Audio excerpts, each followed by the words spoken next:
Подут корем, трудно изхождане, отпадналост, доста силни киселини. Все по-често се свързват с мен хора, които имат тези симптоми.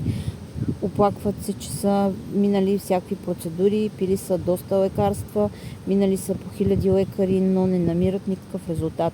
Дори с времето казват, че са отключили други заболявания, като високо кръвно налягане, запушване на артериите и така доста са си усложнили живота.